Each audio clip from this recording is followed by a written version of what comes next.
What's the difference between the Epic and the Camber? The Epic is the out-and-out sort of cross-country bike. It's got the Brain suspension on the back. Yeah. And it can fit 2 water bottles. It's a bit Okay. wider. Yeah. It fits 2 water bottles. Doesn't have the SWAT capability either. So That's Eagle on the back as well. It's got Brain on the fork as well. So what does that do? The Brain is an inertia valve, so it senses movements from below, from the ground. So it basically separates your inputs. So it eliminates bob. Yeah. So it's basically sensing, okay, we're on rough terrain, it's active. If it's on smooth terrain, if you're climbing up this hill, it'll basically lock you out. Okay, so you don't need to do anything to it. Anything. Oh, that's good. That's really good. All you need to do on this bike is pedal and change gears. That's it. Okay. Yeah. So the 2018 full carbon Epic, full Eagle. This is the Eagle GX. Never ridden that. You heard about all the Brain and stuff. This would be a good comparison to the World Cup RC, the Scott Spark that I rode. Look at this thing, slick. Look how small that is. 100mm front and back.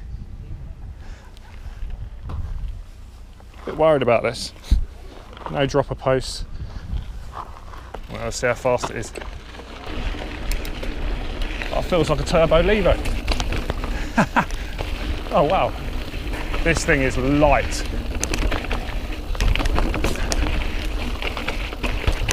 Okay, I can tell already, compared to the Scott World Cup, I'm more confident downhill on this thing. I don't know if it's the Brain, but I think it must be a bit slacker than the Spark, because this is quite gnarly for a full cross-country bike. I can feel that Brain working at the back. Soft, stiff, soft, stiff.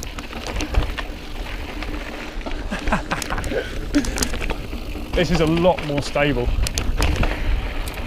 than the Scott Spark. I ain't jumping any of that. I love light bikes. Very people think that carbon's a waste of money. It really is not a waste of money. It makes a big difference. This is fun.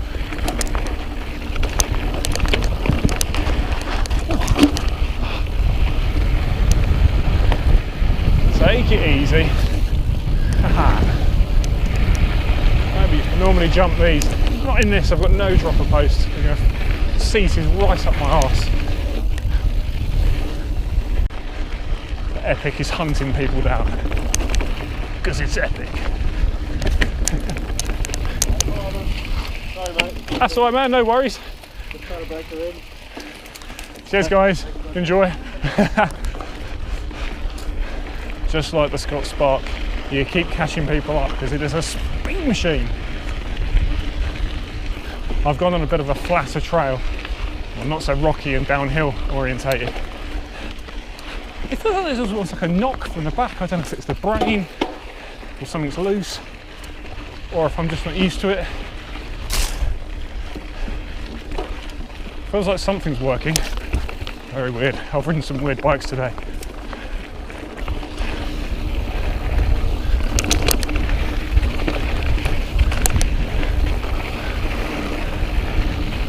This is a machine. So fast. Bikes are so good now, man. I love how light it is. It also feels like it's got way more, just like the Scott Spark, way more than 100mm travel front and back because it's soaking everything up. This Brain on the front and the back is cleverer than I am. It doesn't take much. Obviously I can't go round over these bumps and stuff as quick as my stunt jumper. Still having epic fun. Skinny tyres are quite good as well. Let's have a look what we've got on here. Because I feel like I've got a lot of grip. I don't know what they are. Specialised Fast Tracks. 2.1 on the rear, 2.1 on the front. God, I haven't ridden tyres that skinny since I was about 15.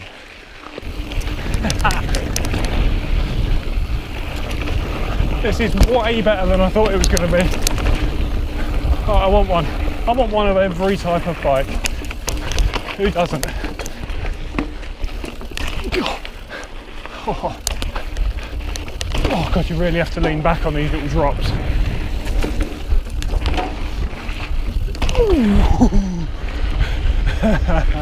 You can go over the bars on this very easily.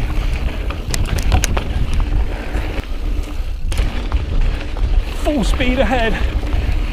Yes! Full air on the Epic, and again. Woo! Yeah! I could not do that on the Scott Spark. Let's give this a go. Shit! Yes! And again. Bang! This is fucking brilliant. Woo!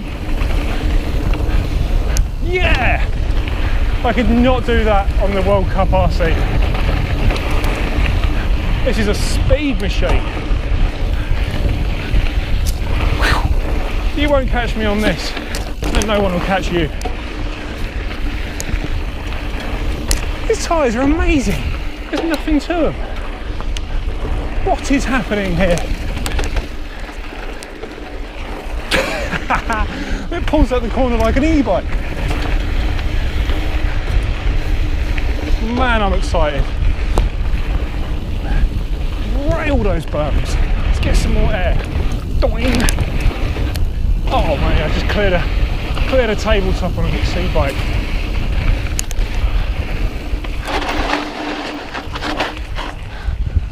Man, this is living up to its name. I'm very impressed with Specialized bikes. I should be an ambassador for them. If you're out there, Specialized, and you're listening, there's a lot of other manufacturers out there that are cheaper, and you probably get more for your money, better gear. I don't know what it is, but I mean, you can't just buy a bike on what kit it's got. All the bikes these days have got good kit. Any premium bike, it will differ from another bike kit-wise, but all the kit's going to be good. But it's really about riding the bike, seeing how they feel. If a bike feels good, then that's the bike for you. Anyone who gets on my stump jumper just gets on it and the first thing they say is, this feels really nice. And that's what it's all about, right? Okay, this is not a turbo levo uphill, but it's certainly easier than my bike. Oh, so nice. That brain's working overtime, I think. Releasing over the rocks and roots. Uphill, no bob whatsoever. Nice. Absolutely loving it. I've just noticed this bike's got SRAM level TL brakes. I don't know what that is, I've never heard of them. But they feel very, very good. They're probably not as powerful as the Guide R brakes, but the bike's so light it doesn't matter. So they probably feel quite similar. Yeah, they're sharp. I'm a big fan of SRAM brakes. Eagle, fantastic. SRAM stuff is the nuts. The only problem with it is it's bloody expensive to replace. Guys, if you want a speed machine that is very capable on mild down hills and technical sections, from my experience of trying quite a few bikes out, this is unbeatable. Hope you enjoyed it, guys. Kilos. How much does that weigh? These would be a bit over 10 kilos, something like that. It's really light, yeah. And they are 30.9 seat posts, so you've got lots of seat dropper options as well. You can adjust the sensitivity of the brain as well. Depends a bit on your riding style. Yeah. But if you're a cross country dude, just put it on firm because you want it locked out And gun on it. the smooth stuff. It's got 4 settings. If you wanted to squat a little bit more, I'd probably take it a click down.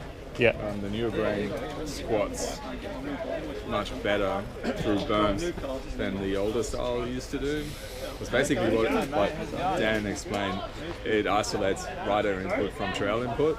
It's super simple. It's just a brass weight that basically is on the plane of the axle.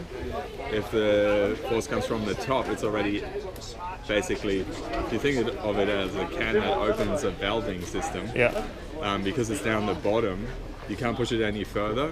But if the bump comes from the bottom, the wheel moves up and basically moves the weight out of the way, and Yeah. then the oil can flow through. Okay.